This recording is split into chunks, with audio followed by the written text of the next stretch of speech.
you are going to be dead soon. Wow, just coming right out of the gate with that one. I know, but it's true. Every single person listening to this right now, you are on a countdown timer that is running out. And none of us know how much time is left on the clock. Right. It's the one stark, completely unavoidable reality of the human condition. Yeah, exactly. But modern society has built this entire, like, psychological and cultural infrastructure designed to help us just completely ignore that exact fact. Oh, absolutely. I mean, we hide aging, we sanitize death. We really do. We just live our ordinary Tuesdays operating under this subconscious assumption that we have, I don't know, 10,000 years to throw away. And the irony is that this modern obsession with shielding ourselves from the dark side of reality, it's actually what drains the color out of our lives. Okay, let's unpack this. Because telling the listener they're going to die soon sounds like a terrible, depressing way to start a motivational conversation. I mean, why on earth would focusing on death be the secret to a good life? Well, because when you avoid the reality of your own finitude, you don't actually become happier. You end up living what psychologists and philosophers call a vanilla existence. A vanilla existence. Yeah. Life becomes lukewarm, mediocre, stagnant. You just sort of sleepwalk through a heavily curated, comfortable routine that's totally void of true depth or meaning. Because you've convinced yourself there's always tomorrow to do the things that actually matter. Exactly. If facing your mortality isn't morbid, it acts as jumper cables for the human soul. Jumper cables. I love that. So we are pulling from an incredible stack of sources today to really dig into a concept that fundamentally shatters that vanilla existence. We're looking at the ancient, seemingly dark, stoic practice of Memento Mori. Which translates directly to, remember you must die. Right. And we are synthesizing the original texts of Marcus Aurelius, Seneca, Epictetus, and Zeno. But we're also running their ancient philosophies through the lens of modern psychological frameworks. So things like terror management theory, lifespan psychology, and even functional MRI neuroscience data. Yeah. It's a massive paradox, really. It is the ultimate paradox. But to understand how to use death as a tool, the source material dictates that we first have to understand the biological and psychological terror we harbor toward it. Because that fear secretly dictates almost every mundane decision we make. Right, so there is this foundational framework here called terror management theory. It was developed by the cultural anthropologist Ernest Becker. In his Pulitzer Prize-winning work, Yeah, and Becker posits that human beings are this evolutionary anomaly. We are the only creatures on the planet burdened with the conscious awareness of our own mortality. I mean, think about a deer grazing in a field. It might have a biological startle response to a predator, sure. Like it hears a twig snap and it runs. Exactly. But it doesn't spend its afternoon gripped by the conceptual dread that its life will eventually end. We do. We do. And the cognitive burden of that realization is absolutely staggering. If you truly sat with the knowledge of your own vulnerability every second of the day, you'd be paralyzed. Oh, completely. If you are constantly aware that a random blood clot or, a distracted driver could end your consciousness permanently today, you wouldn't be able to get out of bed, let alone go to work or raise children. So, according to terror management theory, the human psyche evolved a defense mechanism. We unconsciously build what Becker called immortality projects. And immortality projects are fascinating because they take on so many different forms across human behavior. Right, like it explains why a billionaire, someone who already has more money than they could spend in 1,000 lifetimes, is still ruthlessly acquiring wealth. Just so they can get their name etched into the side of a hospital wing or a university library. Yes, it's a subconscious bid for permanence. If the building outlives them, a piece of them survives. Or it manifests in the fierce defense of cultural worldviews. Like what? Well, if we tether our identity to a political party or a nation or a religious doctrine that promises an afterlife, we create the psychological buffer against the terror of our own impermanence. That makes so much sense. Yeah. But those buffers, they allow us to function, but they come with a massive secondary cost. They do. When we successfully suppress the fear of death, by distracting ourselves with these projects, we trap ourselves on the hedonic treadmill. Ah, the hedonic treadmill. Let's start living entirely in the future tense. We tell ourselves, once I get that promotion, once I buy that house in the suburbs, then my life will finally begin. We turn our present moments into mere stepping stones. Or worse, just obstacles to get to some imaginary future state where we will finally feel secure. And the problem with the hedonic treadmill is just the basic neurobiology of dopamine. Right, so let's say you get the promotion or you buy the dream house. The day you move in, your dopamine spikes. It's exhilarating. But within a few weeks, your baseline resets. It's exactly like getting a new smartphone. Oh, that's a perfect analogy. On day one, it's this magical piece of glass from the future. You're obsessed with it. A month later, it's just a smudge-covered piece of utility sitting on your desk. The magic completely vanishes. And suddenly, that dream job you fought tooth and nail for is just a place you drag yourself to on a random Tuesday. You find yourself literally sleepwalking through the exact life you used to pray for, because you assume you have 10,000 years to throw away. Right. The assumption of infinite time is the engine of the hedonic treadmill. If you believe you have an endless supply of tomorrows, there is zero urgency to appreciate the smartphone or the house or the Tuesday morning commute. Everything becomes disposable. But wait, let me push back on this a little bit. Sure. If our biology specifically wires us to ignore death just so we can survive the day and not be paralyzed, aren't we fighting our own evolutionary programming by thinking about it? Like, isn't intentionally staring at the one thing our brain is trying to protect us from just going to induce chronic anxiety? Well, what's fascinating here is how the psychology actually unfolds. You're bringing up the logical assumption. Yeah. But there's an evolution of Becker's work called meaning management theory. Meaning management theory. Okay. Yeah, and researchers began to notice that while an unconscious defensive reaction to death creates all this clinging to legacy and future anxiety, a conscious, deliberate confrontation with death triggers a totally different neurological pathway. Wait, really? So shifting from passive avoidance to active confrontation bypasses the panic response? Exactly. You bypass the amygdala's defensive panic, you stop playing it safe, and you trigger an intrinsic drive for authenticity. The conscious confrontation of death doesn't paralyze you. It acts as a clarifying filter. Oh, I see. It forcefully separates what actually matters to you from the superficial goals you just sort of absorbed from society. Right. It turns out we don't need to be shielded from our finitude. We need to integrate it. And the ancients figured this out centuries before we had fMRI machines or these complex psychological frameworks. Oh, long before. The Stoics built their entire operational system around this integration. They kept death constantly at their elbow. And they didn't just reserve this for philosophers locked in ivory towers either. No, the demographic range is incredible. Yeah. You had Epictetus, who spent a significant portion of his life as a brutalized slave, subjected to the absolute worst of human cruelty. And on the exact opposite end of the spectrum, you have Marcus Aurelius, the Roman emperor, literally the most powerful human being on the planet at the time, commanding vast armies and limitless wealth.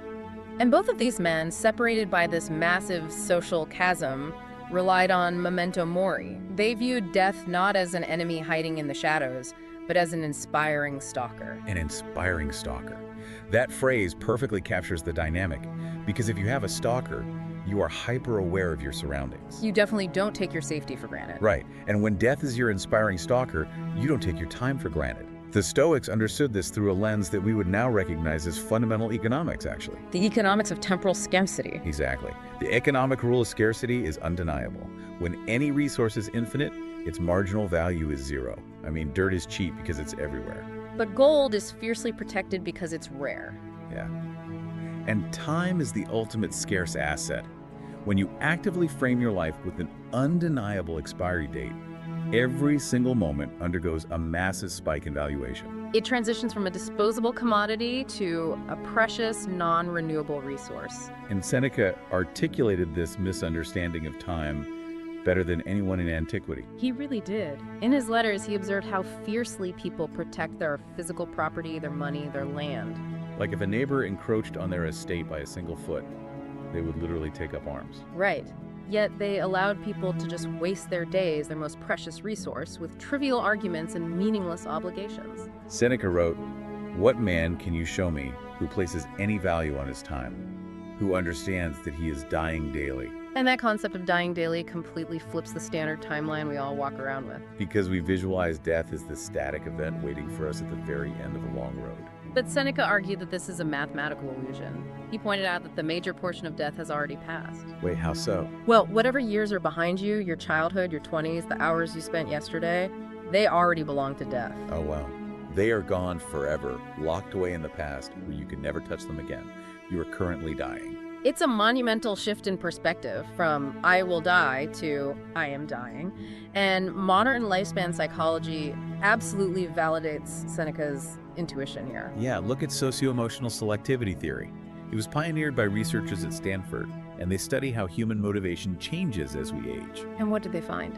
They found that when we're young and we perceive our time horizon as expansive or infinite, our brains prioritize novelty and knowledge acquisition. So we want to meet new people, try new things, climb the social ladder. Right, even if those activities are emotionally unfulfilling or stressful in the moment, we just want to gather experiences. But as we age, and that time horizon visibly shortens, the brain physically changes its priorities. The research shows that older adults naturally stop caring about superficial novelty. They stop caring about the opinions of strangers or acquiring new gadgets. Instead, their motivational system zeroes in on deep emotional satisfaction, meaning, and their closest relationships. They naturally become more present. So Memento Mori, then, is essentially a life hack. It allows a healthy 30-year-old to access the profound wisdom of a shortened time horizon decades early. Decades early. You don't have to wait until you're 80 to stop caring about the trivial noise. By artificially imposing that boundary on your present reality, you trick your brain into reevaluating its priorities today.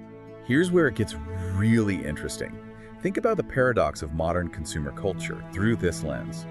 We will happily camp outside a store and pay thousands of dollars for limited edition rare sneakers. Entirely because of their scarcity.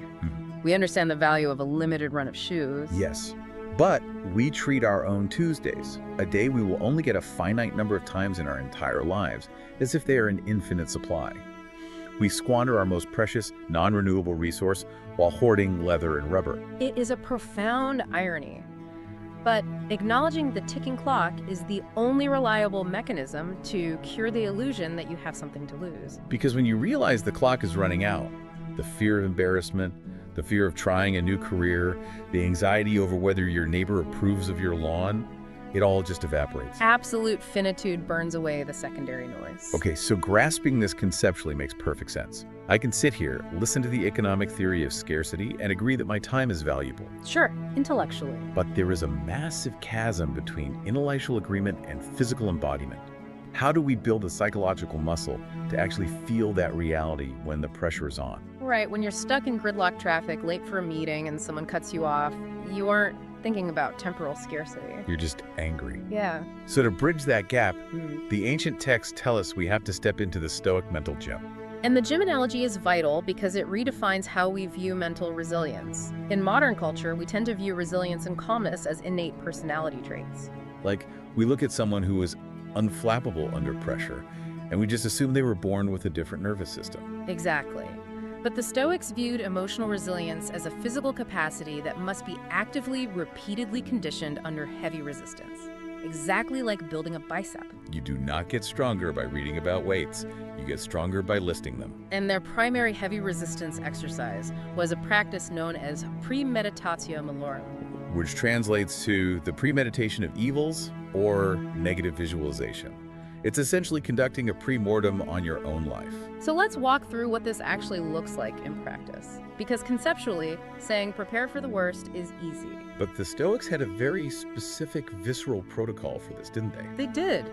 It is a surprisingly simple but emotionally heavy mechanical process. You don't just briefly acknowledge that bad things could happen. You intentionally, vividly, and specifically imagine the loss of the things you value most. You force your brain to experience the absence. Yes. If you are listening to this right now, you can perform a repetition of this exercise.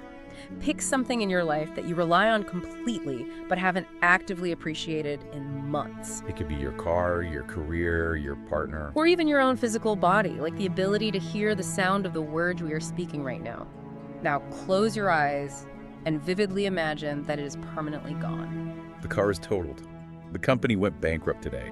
Your hearing just vanished. You have to allow your nervous system to actually feel the sharp, uncomfortable pang of that loss. You sit with the reality of that void. And then, after you've let that darkness settle in, you open your eyes, you look around, and you realize the car is still in the driveway. The job is still there, you can still hear. The release that washes over you is palpable. You've manufactured a profound sense of gratitude out of thin air. It's incredible. And Seneca used this exact protocol with his friend Lucilius, right? He did. Lucilius was a Roman official who was spiraling into chronic anxiety over a pending lawsuit that threatened his career and his fortune. And modern advice might tell Lucilius to just think positive or visualize a courtroom victory. But Seneca told him the exact opposite.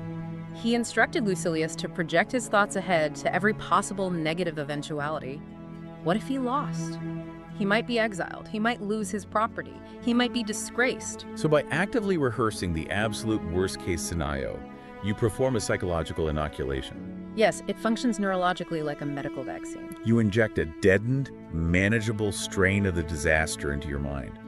Your brain manufactures the psychological antibodies to deal with it, so if the actual disaster ever strikes, you don't go into systemic shock. You've already mapped the dark territory, and even more importantly, it completely eliminates the ambient anxiety of the unknown. Because anxiety thrives in the shadows of what if. Exactly.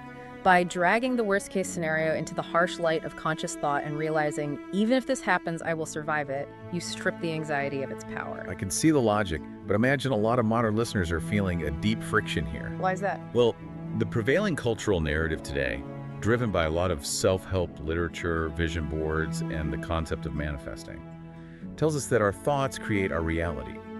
We are explicitly instructed to only visualize positive outcomes. Right, banish the negative thoughts. Yeah, because focusing on disaster might somehow invite it into our lives. So meditating on your life falling apart sounds like voluntarily drinking poison. I mean, how does this not just rewire the brain for chronic paralyzing depression? It is entirely counterintuitive to modern pop psychology, but the clinical reality is that negative visualization produces the exact opposite effect of depression. It does. Yeah, it shatters the entitlement that causes our misery. When you understand the baseline neurochemistry of expectation, it makes perfect sense. Okay, walk me through that. If you wake up every single morning expecting your coffee to be hot, your commute to be clear, and your physical health to be flawless, you have established a baseline of entitlement. The world owes you a perfect day. And in that state, when the coffee is lukewarm, your brain interprets it as a tragic injustice. You become angry. Because your expectation was perfection, so anything less is a deficit. Precisely. But if you practice premeditatio malorum, if you wake up and actively visualize not having coffee at all because the supply chain collapsed, or visualize not having the physical mobility to walk to your car, you lower that baseline to zero. So when you finally take a sip of that lukewarm coffee, you aren't angry. You are genuinely thrilled that the coffee even exists. You realize you are surrounded by wealth, technology, and miracles that you were previously ignoring. It transitions you from a mindset of fragile entitlement to a mindset of profound, sustainable luck. It's a complete circumvention of the hedonic treadmill. Instead of constantly needing a new, better stimulus to feel a baseline level of satisfaction, you drastically lower the threshold for joy. You extract maximum meaning from the ordinary. But effectively preparing for these worst-case scenarios and surviving the daily friction of life requires us to draw a very strict, uncompromising boundary between what we are actually responsible for and what is completely out of our hands. Which brings us to the absolute bedrock of Stoic philosophy. The dichotomy of control. This is the operating system upon which every other Stoic practice runs. It really is. It demands a ruthless, binary division of the universe into two distinct categories. Things we entirely control and things we do not control. And the Stoics were incredibly strict about this division. What we actually control is vanishingly narrow. Our thoughts, our conscious choices, our judgments, and our own actions. That is it. Everything else, other people's opinions, the macroeconomic climate, our reputations, the weather, the outcome of a medical test, is entirely outside of our control. The Stoics used a brilliant metaphor to illustrate this, and it perfectly defines where human responsibility begins and ends. It's the metaphor of the archer. Oh, I love the archer metaphor. Let's lay it out. If you are an archer, you control the rigorous training you put in over the years. You control the strength you build in your shoulders. You control the meticulous selection of the wood for the bow, how tightly you string it, the exact angle of your aim. And the precise millisecond you choose to release your fingers. Every single one of those elements is inside your sovereign domain. But the very millisecond that arrow leaves the bowstring, it is completely out of your hands. The flight of the arrow belongs to the universe. A sudden gust of wind could blow it off course. The target, if it's an animal, could suddenly take a step forward. The bowstring itself could snap due to an invisible flaw in the material. So the Stoic archer understands that hitting the bullseye is not actually in their control. Therefore, they do not attach their self-worth or their emotional stability to the target. Their only goal is to shoot perfectly. And this is where Epictetus's practice of examining impressions becomes the critical tool for modern life.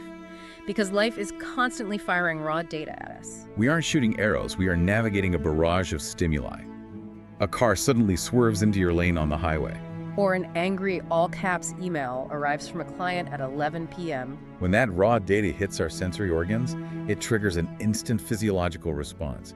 It's what modern neuroscience calls an amygdala hijack. The amygdala is the primitive fear center of the brain.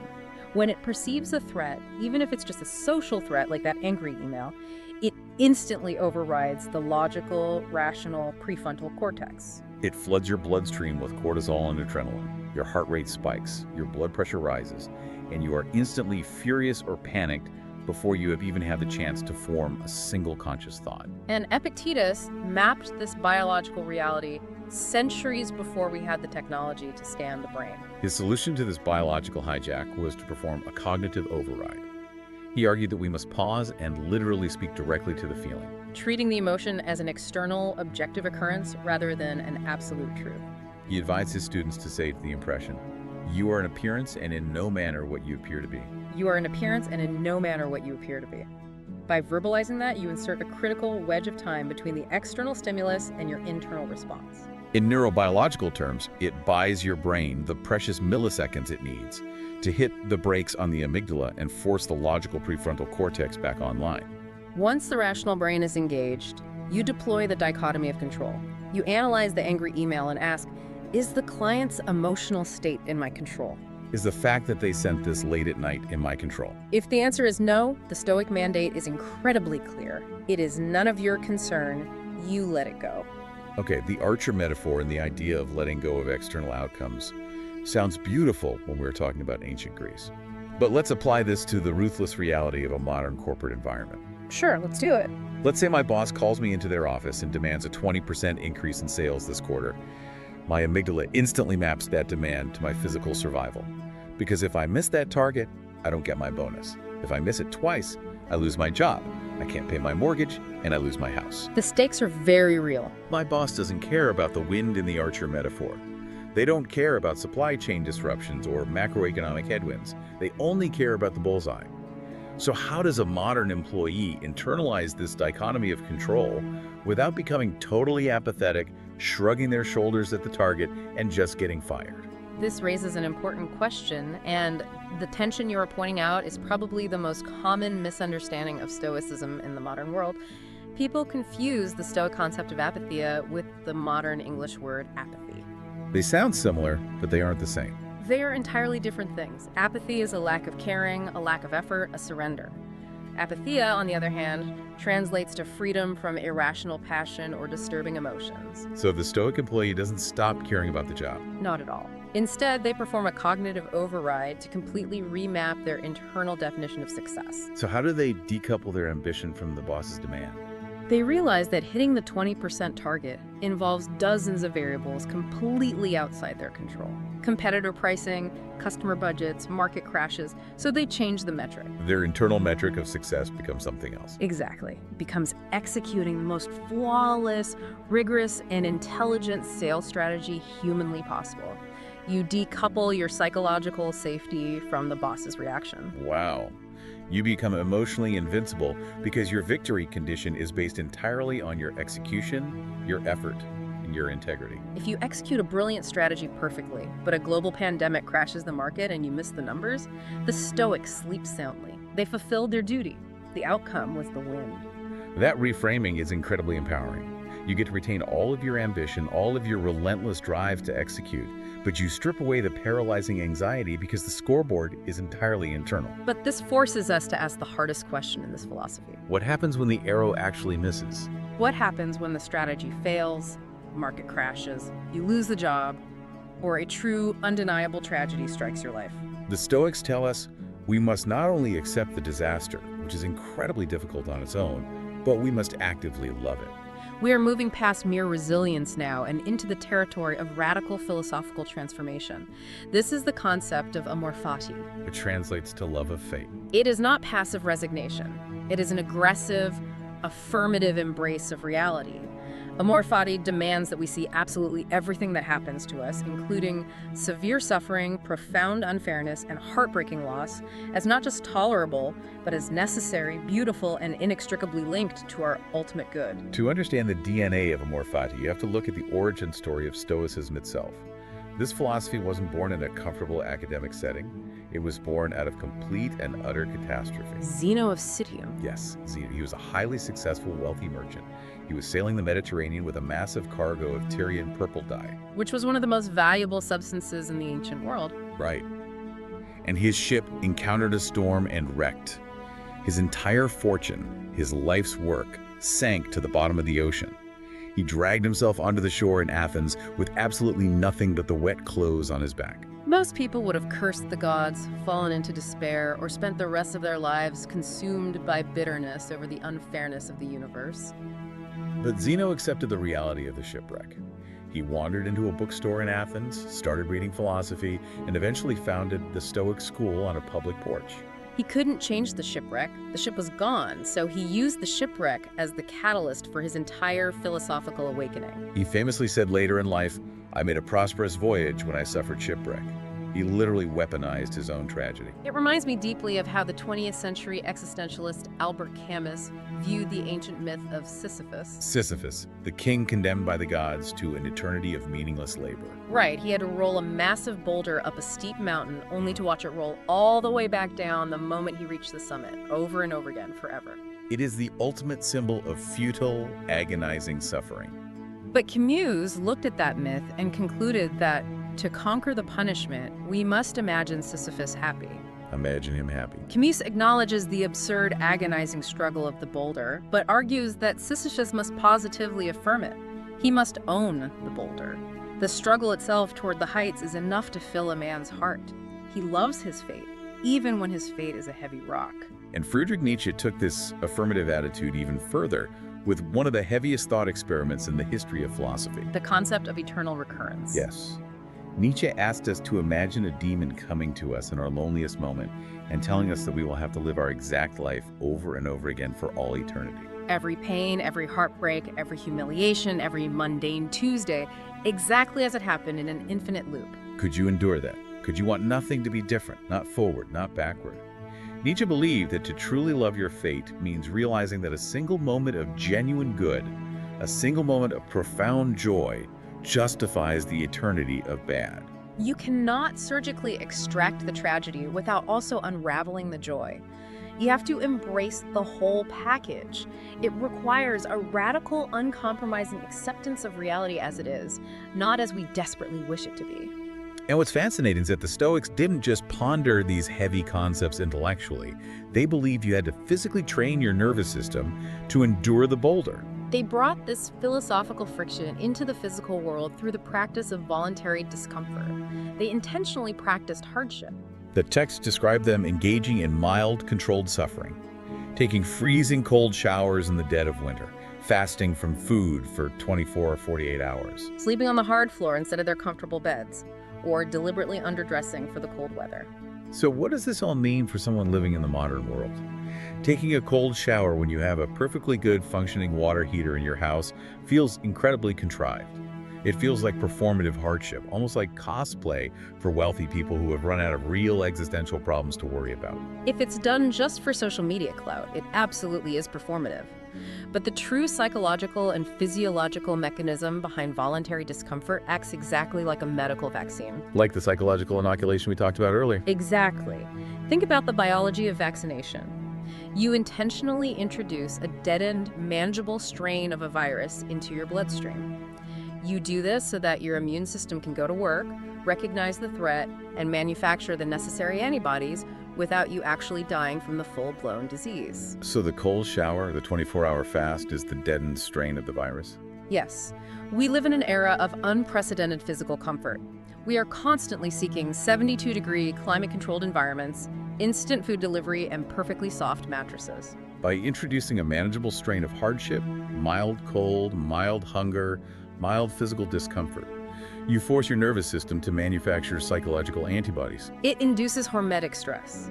It physically proves to your primitive, panic-prone brain that discomfort does not equal destruction.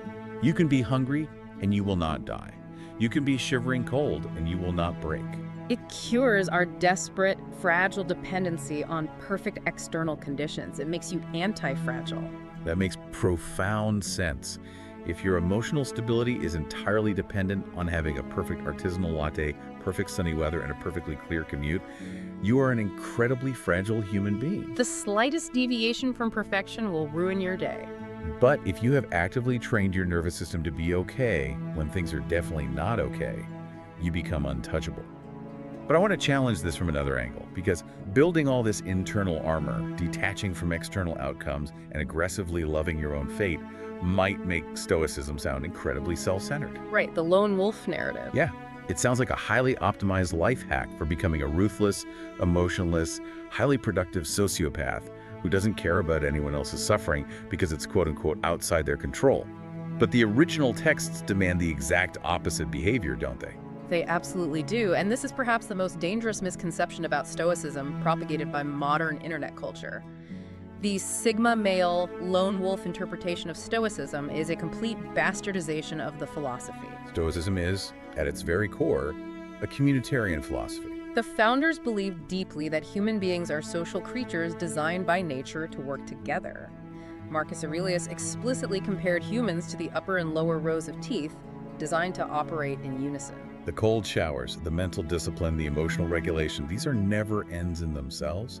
They are strictly tools to prepare you for public service and to ensure you can live a meaningful, wide-ranging life that benefits the human cosmopolis. The Stoic framework operates on 4 cardinal virtues: courage, discipline or temperance, justice, and wisdom. And underpinning all of this is the concept of logos, the rational cosmic order that connects all living things. The Stoic logic dictates that if you act unjustly toward your neighbor, or if you exploit someone for personal financial gain, you are fundamentally corrupting your own character. And since virtue is the only true good in the Stoic value system, harming society means you are dealing a fatal blow to yourself. You cannot be a good Stoic and a bad citizen. That is why the end goal is never to become an isolated, emotionless robot. The goal is what modern researcher Jody Wellman calls being astonishingly alive. Astonishingly alive. Her model is a brilliant visual matrix for this concept. She plots human existence on 2 intersecting axes. The horizontal axis is width. This represents vitality, zest, experiencing the visceral pleasures of life, and actively overcoming boredom. And the vertical axis is depth. This represents profound meaning, purpose, and tangible contribution to the world. So if you live a life with high width but low depth, you are just a hedonist chasing empty thrills, the eternal partier. If you have high depth but low width, you are meaningfully bored.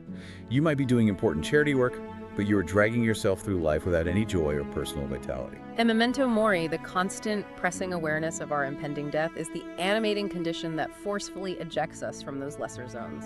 It pushes us directly into the top right quadrant of the matrix.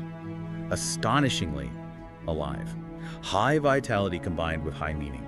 We see this quadrant manifested perfectly when we look at historical leaders who employed these exact principles impartially for the greater good of humanity, often under unimaginable pressure. The historical case studies here are incredible because they prove the philosophy scales to the highest levels of global crisis. Marcus Aurelius spent years commanding troops on the freezing frontier while the Antonine Plague decimated his empire and his own family.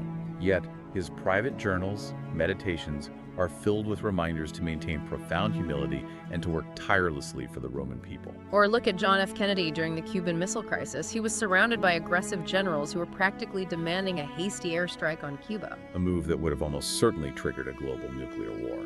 Kennedy employed incredible stoic restraint.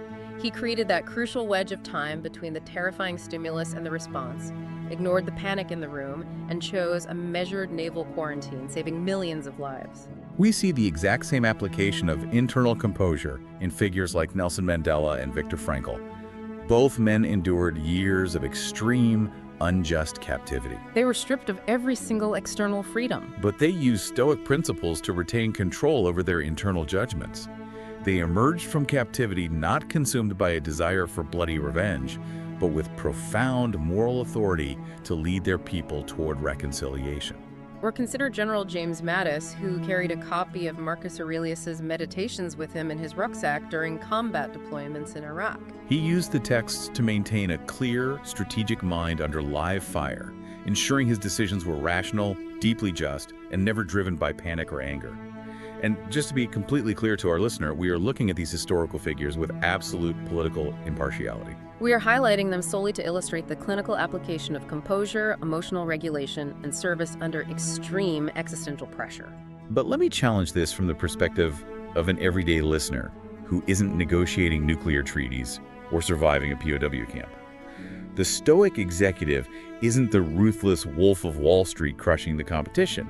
They're supposed to be a calm lighthouse in a hurricane. Right. But practically speaking, how do you actually practice this magnanimity or generosity of spirit when coworkers or a highly toxic boss or aggressive competitors are actively trying to sabotage you?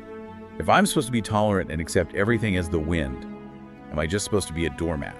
The answer to that comes directly from a rule Marcus Aurelius wrote for himself.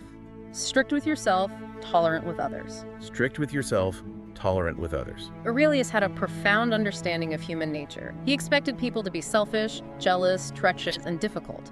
In his morning meditations, he literally reminded himself that he would encounter these types of people today. So when they actually were selfish and difficult, he wasn't shocked, he wasn't deeply wounded, and he didn't fly into a rage. He accepted their behavior as part of the natural landscape, like a sudden rainstorm.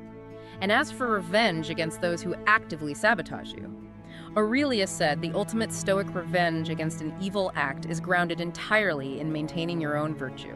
He wrote, "The way you get even is by not being like them." The way you get even is by not being like them. That is incredibly powerful. It completely neutralizes the cycle of toxic behavior. You don't sink to their level, you don't engage in the office gossip or the sabotage, you elevate yourself above the fray. Your character remains untouched. But to actually embody this level of character, to Right. maintain this vitality and restraint in the face of daily chaos, we can't just listen to a deep dive about philosophy and hope it sticks. We need an architecture for our daily routine. We have to literally step into the mental gym on a schedule. A physical gym requires a strict schedule. You can't just pick up a heavy weight randomly once a month and expect to build a resilient physique. We must treat our minds with the same rigorous architecture. The Stoic playbook dictates a clear, non-negotiable beginning, middle, and end to every single day. Let's break down the mechanics of that playbook. It starts with morning preparation. This is essentially the CEO briefing before the stock market opens and the chaos of the day begins. In the morning, you sit down in quiet solitude and set your intention. You mentally rehearse the dichotomy of control. You actively remind yourself that you are going to encounter difficult, ungrateful, and frustrating people today. By acknowledging this up front, you preload your virtuous response. You decide, before the insults ever fly, that your response will be calm, rational, and just. You are essentially putting your psychological armor on before you walk out the front door. And then you are in the thick of it, the middle of the day. The market is open, the emails are flooding in, the kids are screaming. The sources outline several midday interventions which act as immediate remedies for anxiety. The first one is name your monster. This is a beautiful ancient practice that has been completely validated by modern neuroscience, specifically the fMRI studies conducted by Matthew D. Lieberman at UCLA. Lieberman studied a process called affect labeling. When you are feeling overwhelmed, your amygdala is firing rapidly, processing the threat. Lieberman's research proved that simply putting your feelings into specific words, naming the emotion, literally hits the brakes on the amygdala. Wait, how did that actually work in the brain, though? When you consciously search for the word to describe your feeling, you engage the right ventrolateral prefrontal cortex.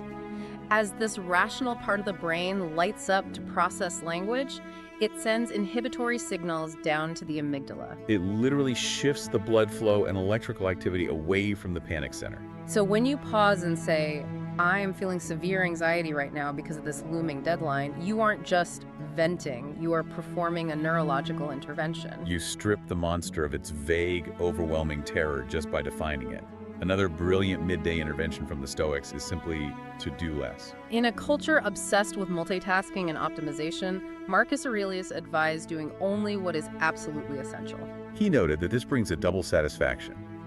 You get the peace of mind of doing fewer things, but because you are focused, you do those essential things much, much better. And another tool is taking a motionless moment. Right in the middle of a chaotic afternoon, you intentionally cut yourself free from the heavy anchor of your past regrets and sever the tether to your future anxieties. And you find utter, complete stillness in the present second, just breathing in the immediate reality of right now. And a critical component of navigating the middle of the day is to continuously rethink money and status. The Stoics repeatedly remind us to realize that biological and psychological well-being actually requires very little. We need food, shelter, and community. The relentless pursuit of luxury and elevated social status is what gathers so many unnecessary miseries and anxieties. If you can systematically let go of your need for other people's admiration, a massive, crushing weight of anxiety simply vanishes from your shoulders. So you navigate the friction of the day using these interventions. But arguably the most important part of the entire Stoic architecture is the evening routine. This is where you review the game tape. Seneca provided a beautiful, highly specific template for this evening review. He wrote about waiting until his wife had gone to sleep, the house was completely quiet, and the lights were dim. In that profound stillness, he would put his own spirit up for cross-examination. He asked himself 3 specific questions every single night, reviewing the events of the day scene by scene. Question 1. Where did I act well today? It's crucial that you start by acknowledging your victories. You build evidence that you are capable of virtue. Question 2. Where did I fail to control my impressions? Where did I lose my temper in traffic or let anxiety take over during a meeting? And question 3. What exact behavior will I improve tomorrow? And crucially, this harsh, objective self-examination must be paired with deep, unconditional self-compassion. After identifying his failures and analyzing where his character cracked under pressure, Seneca wouldn't spiral into shame. He would say to himself, I pardon you this time. See that you never do it anymore. It is not about self-flagellation. It is about objective, clinical correction. I love the sports analogy here. You don't sit in the film room after a football game and watch the game tape just to beat yourself up, call yourself a total failure, and wallow in shame. That doesn't win championships. It just makes you miserable and insecure. You watch the tape with clinical objectivity to fix your footwork, to see exactly how you missed the block, so you can execute the play perfectly in the next game. If we connect this to the bigger picture, the culmination of this entire architecture, the morning prep, the midday interventions, the evening review, is that it fundamentally shifts your relationship with adversity. Instead of seeing a frustrating colleague, a traffic jam, or a missed deadline as an unfair tragedy that is getting in the way of your life, you reframe it entirely. You see those exact annoyances as the specific amount of resistance the universe provided today to help you build your mental musculature. You don't go to the gym and get angry that the iron weights are heavy. The heaviness is the entire point. The obstacle is the equipment. The obstacle is the equipment. That is a brilliant summation of the entire philosophy. So let's step back and look at the mission we set out on today. We explore the ancient, supposedly dark practice of Memento Mori, and we've discovered that it isn't morbid in the slightest. It is the ultimate psychological tool to cut through the noise and prioritize what truly matters. Death is the animating condition that destroys the autopilot vanilla existence. It is the catalyst that fuels a life lived wider with vitality and deeper with profound meaning and unshakable virtue. And this brings us directly back to you, the listener. The Stoics are reaching across 2 millennia to urge you not to wait for a wake-up call. Do not wait for a devastating financial crisis, a terminal medical diagnosis, or a literal shipwreck to finally start living your life with intention. You are going to be dead soon. That is an inescapable biological fact. The only question that matters is, if today was your last ordinary Tuesday, would your life be worth dying for? That is the ultimate question we all have to answer. If you lived the rest of your life, starting right now, today, with such extreme intentionality, with profound virtue, and with a true, aggressive love of your fate, how would the eventual memory of your life serve as a memento mori for the people you leave behind? Will your legacy be a warning of an unlived life, a vanilla existence spent running mindlessly on the hedonic treadmill? Or will your actions, your courage, and your character serve as the blueprint that inspires the next generation to become astonishingly alive? The clock is ticking, and the choice sits entirely before you right now. The ancient blueprints are now in your hands. It's time to step into the mental gym. Thank you for joining us on this deep dive.